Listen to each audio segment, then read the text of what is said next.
El Salón de las Estrellas, una majestuosa cúpula transparente que ofrecía una vista ininterrumpida del cosmos, albergaba la reunión del Consejo Galáctico. En el centro de la sala, una enorme mesa circular de cristal iridiscente reflejaba las constelaciones lejanas. Embajadores de cientos de especies se sentaban en silencio, sus rostros iluminados por la luz tenue de los paneles holográficos. La tensión era palpable, el aire cargado con el peso de un evento que pocos creían posible, la violación del Tratado de Argos por parte del Imperio Galáctico. Elías Crane, embajador humano y principal negociador de la paz que ahora colapsaba, permanecía erguido, su expresión rígida como el acero. Era un hombre de mediana edad, con el cabello entrecano y ojos que parecían ver más allá de lo que se mostraba. En sus manos sostenía un informe táctico que detallaba la destrucción de Argos 7, la colonia humana atacada sin provocación. A su alrededor, los murmullos crecían como un enjambre de abejas.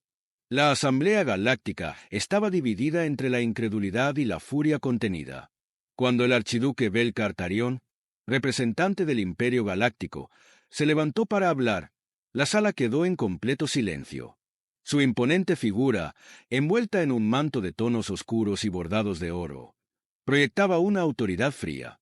Su rostro, marcado por cicatrices que parecían talladas en mármol negro, exudaba una mezcla de arrogancia y desdén. El imperio no tiene necesidad de disculparse, declaró, con su voz profunda resonando en las paredes curvas del salón. La toma de Argos 7 fue una acción estratégica. Los recursos del planeta son esenciales para nuestra expansión, y la humanidad debió comprender que su presencia era un obstáculo. Elías, que había contenido su ira hasta ese momento, dio un paso adelante. Sus palabras surgieron como un rugido, su tono cargado de indignación. El Imperio Galáctico rompió la paz. Un tratado firmado por sus propios líderes y sancionado por este Consejo. Esto no es solo una afrenta a la humanidad, sino una burla a todo lo que esta asamblea representa. Y los humanos no permaneceremos en silencio. Las palabras de Elías reverberaron como un eco de desafío, un golpe inesperado para muchos en la sala. Algunos delegados murmuraron en apoyo, mientras que otros miraron a Belcar con una mezcla de sospecha y desprecio. Pero el archiduque no se inmutó. Su sonrisa se ensanchó, como si disfrutara del espectáculo. Su indignación es comprensible, embajador Crane. Pero permítame recordarle que la fuerza gobierna en este universo, no las palabras escritas en papel. Elías respondió activando un holoproyector portátil. Imágenes tridimensionales aparecieron frente a la mesa principal. Niños corriendo aterrorizados mientras los campos de cultivo ardían, soldados imperiales ejecutando a civiles indefensos, y las imponentes naves de guerra bombardeando cúpulas habitacionales. Los gritos y explosiones parecían resonar en la sala, aunque las imágenes no tenían sonido. Esto es lo que ustedes llaman estrategia. Esto es lo que el Imperio considera una simple acción táctica, espetó Elías. Esta no es una guerra justa, sino un genocidio descarado. Belcar no apartó la vista de las imágenes. Sus ojos oscuros brillaban con un destello de algo indescifrable, pero en lugar de disculparse o responder, simplemente se dio la vuelta y se sentó, ignorando el revuelo que causaban las imágenes. El presidente de la Asamblea, un alienígena anciano de piel azulada y ojos brillantes, interrumpió el caos. Orden. El Consejo evaluará esta situación conforme a los tratados establecidos. Hasta entonces, ninguna acción adicional será tolerada. Elías sabía que esas palabras eran vacías. La Asamblea era lenta, burocrática y en muchos casos temerosa del poder imperial. Si Argos 7 había caído sin consecuencias, otros mundos correrían la misma suerte. Cuando la reunión concluyó, Elías caminó a paso firme hacia su transporte. Sus ayudantes, un pequeño grupo de oficiales humanos y androides diplomáticos, lo seguían sin cuestionarlo. Al entrar en su cabina privada, Elías activó un canal de comunicación asegurado y grabó un mensaje para los líderes de la Alianza Humana. La diplomacia ha fallado. El Imperio no tiene intención de detenerse. Debemos prepararnos para responder con todo lo que tenemos. Este no es solo un conflicto por territorios, es una lucha por nuestra supervivencia. En las horas siguientes, mientras el embajador Belcar regresaba a su nave insignia, Elías revisaba las transmisiones provenientes de Argo 7. Los pocos sobrevivientes que habían logrado escapar hablaban de horrores indescriptibles, armas químicas, bombardeos incesantes y la captura de cientos de colonos. La Alianza no solo debía protegerse, sino que también debía enviar un mensaje claro al Imperio. Epílogo del capítulo. En el espacio profundo, la flota humana empezaba a movilizarse. Fragatas, cruceros y naves de reconocimiento encendían sus motores hacia posiciones estratégicas, listas para ejecutar el contraataque que Elías sabía inevitable. Sin embargo, lo que el diplomático no podía prever era que su propio papel en la guerra no terminaría en un escritorio. En las estrellas, el eco de su indignación resonaría como el principio de una resistencia que el Imperio jamás olvidaría. En el centro del conflicto, una verdad se mantenía firme. El Imperio Galáctico rompió la paz, y el diplomático humano respondió con indignación absoluta. La Espíritu de Fuego surcaba el vacío del espacio como un depredador silencioso. Su casco gris oscuro, diseñado para absorber la luz de las estrellas, era prácticamente invisible. A bordo, la comandante Sarah Lindholm revisaba los últimos reportes tácticos. Sus ojos claros escaneaban el holograma de la región, donde el sistema Betelión brillaba como un punto clave en las rutas de suministro del Imperio. «Señora, detectamos una patrulla imperial en curso cercano», anunció el teniente Raúl Ortega, su oficial táctico, desde el puente. «¿Número de naves?», preguntó Sara mientras encendía un cigarro electrónico, un gesto que hacía cada vez que estaba a punto de ejecutar un plan audaz. 4 corbetas clase Draco, escoltadas por una fragata ligera. No deberían ser un problema para nosotros. Sara dejó escapar una leve sonrisa.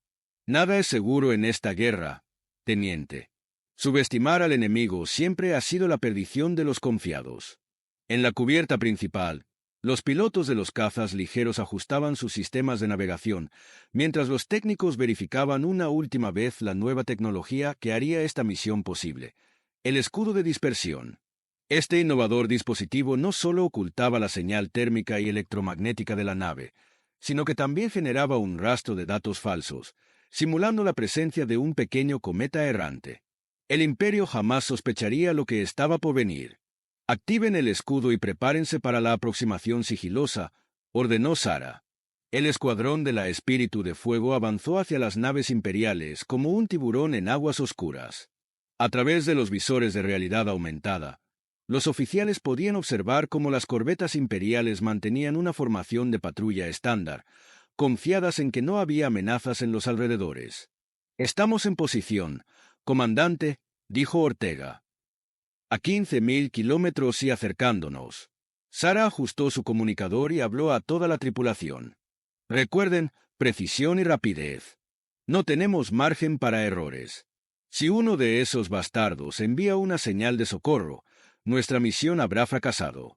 Un instante después, la Espíritu de Fuego desactivó su escudo de dispersión, revelándose como una sombra imponente detrás de la fragata imperial. Antes de que las naves enemigas pudieran reaccionar, Sara dio la orden. Fue NP. Un destello azul cruzó el vacío, impactando en la fragata imperial y desactivando sus sistemas electrónicos en un abrir y cerrar de ojos. Las luces de las corbetas parpadearon brevemente antes de quedar completamente a oscuras. Sin capacidad de maniobra ni comunicaciones, las naves imperiales quedaron como presas indefensas. «Lancen los cazas. Ataquen los motores y los sistemas de armas. Sin bajas innecesarias», ordenó Sara. Desde la bahía de lanzamiento, una docena de cazas humanos se desplegaron, sus pilotos moviéndose con la precisión de cirujanos. Los pequeños vehículos atacaron las naves imperiales, destruyendo estratégicamente los motores y las armas sin causar explosiones mayores. Las corbetas quedaron flotando inertes, incapaces de defenderse. Sin embargo, algo salió mal. Una de las naves imperiales, una corbeta más alejada, logró reiniciar su sistema secundario de comunicaciones. Ortega detectó la anomalía inmediatamente. «Comandante, están enviando una señal de socorro». Sara reaccionó sin dudar. «Plo Quinla, usen el disruptor de comunicaciones». El técnico de comunicaciones trabajó con rapidez, pero la señal ya había salido. Sara cerró los ojos un instante, consciente de lo que esto significaba. «Preparen la retirada», ordenó finalmente. «Destruyan las naves restantes. Que no quede nada para que puedan analizar». Los cazas humanos respondieron, lanzando misiles de baja carga que pulverizaron los cascos de las corbetas imperiales. La fragata, aún inhabilitada, fue partida en dos por un cañón láser de la Espíritu de Fuego. Cuando la misión terminó, Sara observó los restos flotando en el vacío. Sabía que esa señal de socorro traería represalias. En el puente, Ortega se acercó a ella con una expresión preocupada. «Comandante, hicimos lo que pudimos. El enemigo quedó neutralizado. Pero no fue suficiente, teniente. Ahora saben que estamos aquí. Y vendrán con todo lo que tienen», respondió Sara, apagando su cigarro electrónico y exhalando lentamente. Esto solo fue el preludio. Mientras la Espíritu de Fuego se alejaba de los restos, Sara convocó a su oficial de inteligencia, un androide llamado Vector 7, para analizar las posibles respuestas imperiales. El Imperio priorizará una ofensiva en este sector. Probablemente enviarán una flota de tamaño medio para bloquear nuestras rutas de escape, dijo el androide, proyectando un mapa táctico. Sarah Asensio. Perfecto. Entonces los enfrentaremos en un lugar y momento de nuestra elección. Por ahora, llevemos esta victoria a casa. Epílogo del capítulo.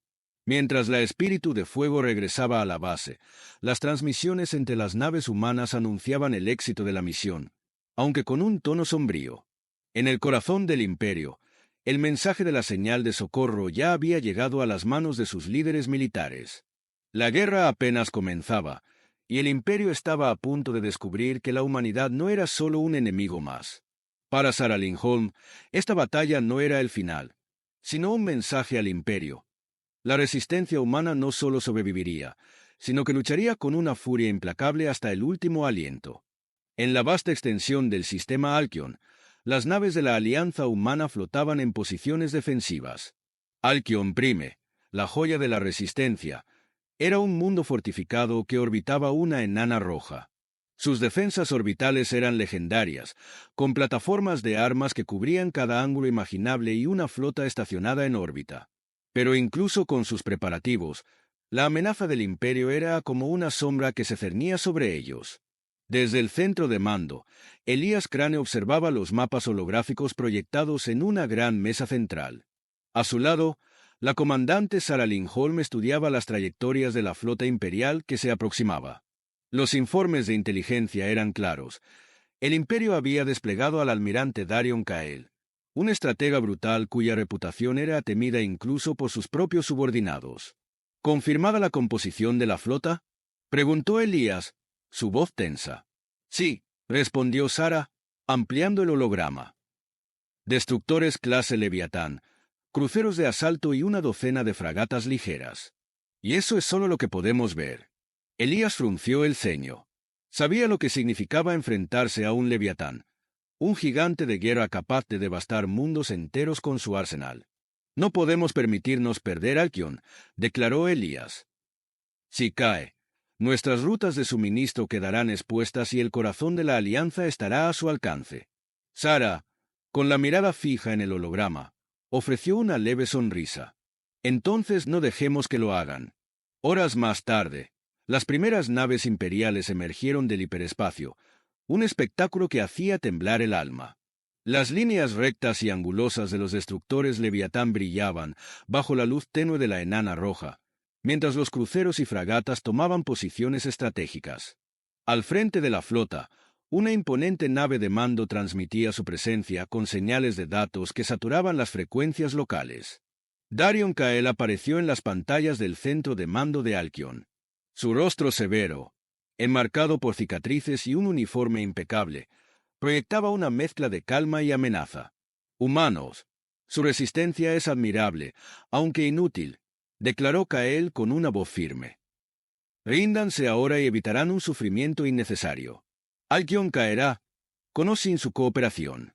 Elías respondió con calma, aunque su voz estaba cargada de determinación. Admiral Kael, la humanidad no se rinde. Si usted quiere Alkion, tendrá que ganárselo. Y le aseguro que pagará un precio que ni siquiera su imperio puede permitirse. La transmisión se cortó, y el puente de mando quedó en silencio por un momento antes de que Sara tomara la palabra. Bueno, eso lo confirmó. Vienen con todo. La batalla comienza. La flota imperial se desplegó en formación de ataque, sus destructores liderando la carga. Los escuadrones de caza se lanzaron al vacío, como un enjambre de avispas oscuras avanzando hacia las líneas humanas.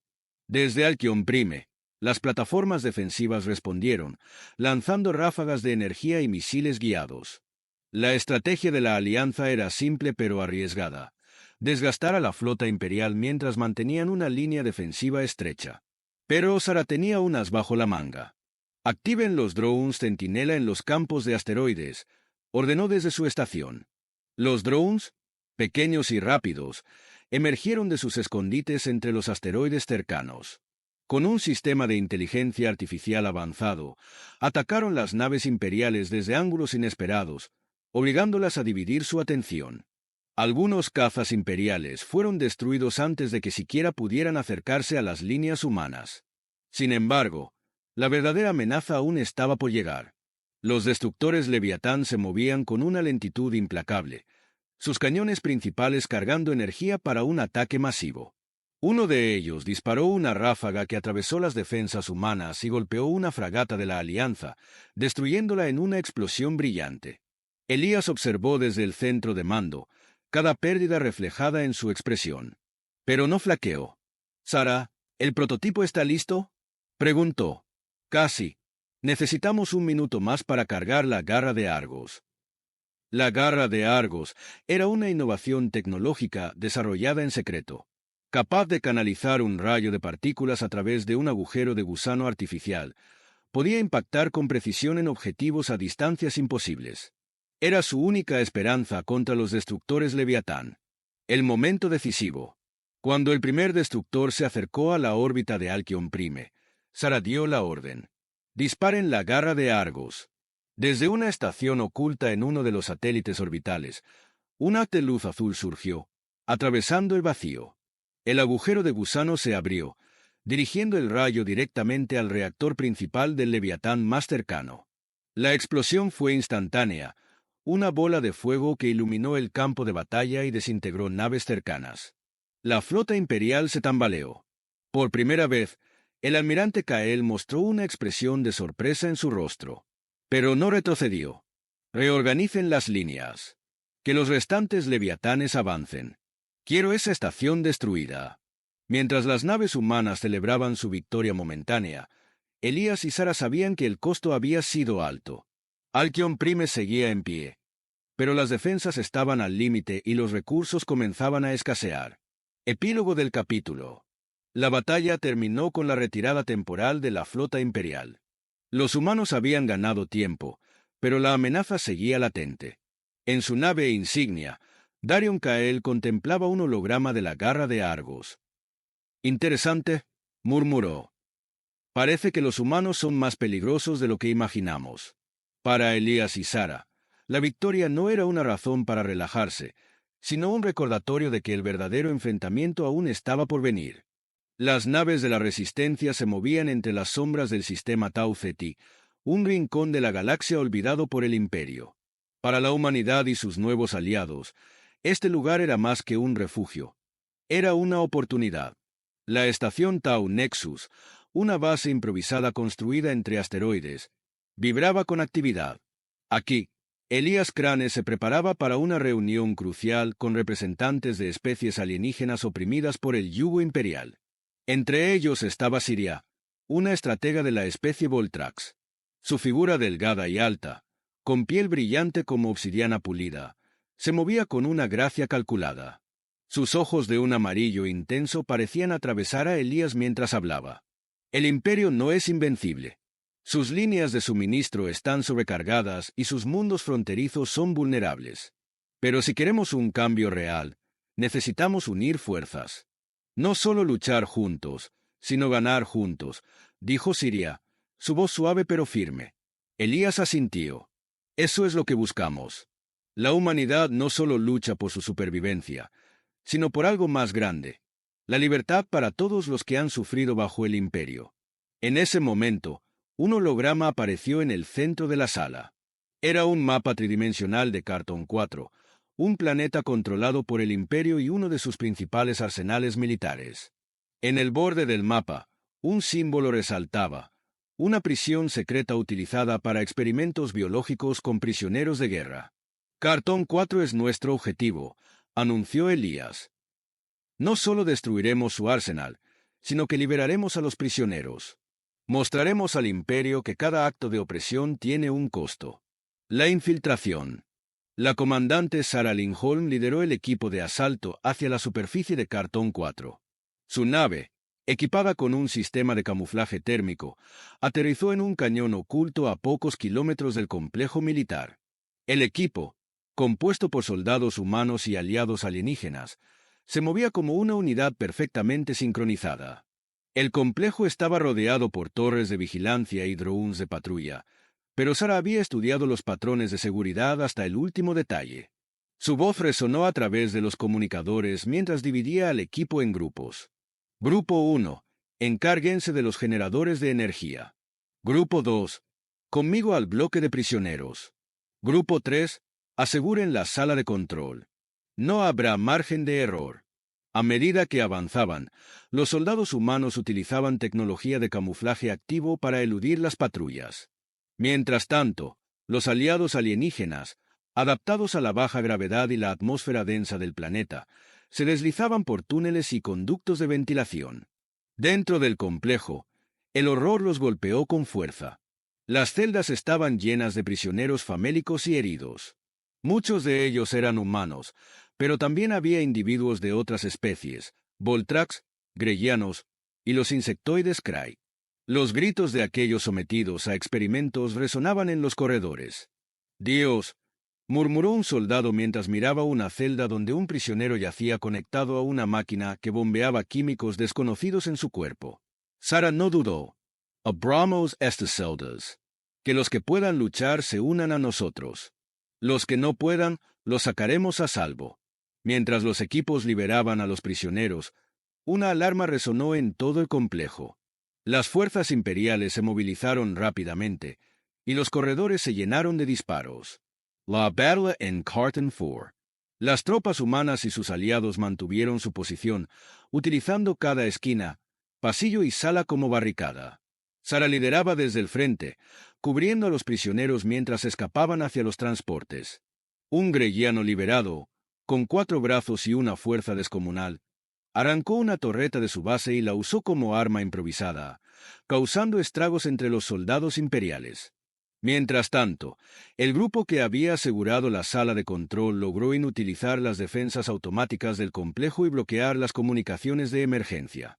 Esto dejó a las fuerzas imperiales aisladas, incapaces de pedir refuerzos. «Comandante, los generadores están listos para volar», informó uno de los soldados por el comunicador. «Perfecto. Colocaremos las cargas y nos iremos de aquí. Nadie debe quedar atrás», respondió Sarah. Sin embargo, justo cuando la misión parecía estar bajo control, una nave imperial descendió desde la órbita. Era un transporte blindado que descargó un escuadrón de élite, los Centuriones Negros, soldados genéticamente mejorados y entrenados para el combate extremo. La lucha alcanzó un nuevo nivel de intensidad. Los Centuriones avanzaban implacablemente. Sus armaduras repelían disparos y sus armas de plasma derribaban a los combatientes aliados con facilidad. Sarah tomó la decisión más arriesgada de su vida. «Sigan evacuando a los prisioneros. Yo me quedaré aquí y los mantendré ocupados». Un rugido de protesta surgió de su equipo, pero Sarah no aceptó objeciones. Se atrincheró en un corredor estrecho, utilizando su rifle de francotirador para ralentizar a los centuriones mientras los demás escapaban. «Nos vemos en casa, Sarah», dijo Elías por el comunicador desde la nave principal, su voz cargada de gratitud y pesar. El sacrificio y la victoria. La explosión de los generadores sacudió todo el complejo. Las fuerzas humanas y sus aliados lograron escapar justo antes de que el arsenal entero se convirtiera en una bola de fuego visible desde la órbita. Sarah, herida pero viva, fue rescatada en el último momento por un transporte aliado. Epílogo del capítulo. La operación en Cartón 4 no solo liberó a cientos de prisioneros, sino que encendió una chispa de rebelión en otros mundos bajo el control imperial. Los sobrevivientes llevaban historias de esperanza y resistencia, inspirando a especies oprimidas a alzarse contra el imperio. En el centro de mando de Tau Nexus, Siria se acercó a Elías. Esto es solo el principio. Con cada victoria, el imperio pierde su control sobre nosotros. Pronto, ni siquiera sus centuriones podrán detenernos. Elías, cansado pero determinado, respondió: no solo estamos luchando por nosotros mismos. Estamos construyendo algo más grande, una galaxia donde nadie deba vivir bajo el miedo. En las profundidades del espacio, el imperio comenzaba a darse cuenta de que la rebelión no era una chispa pasajera, sino un incendio que amenazaba con consumirlo todo.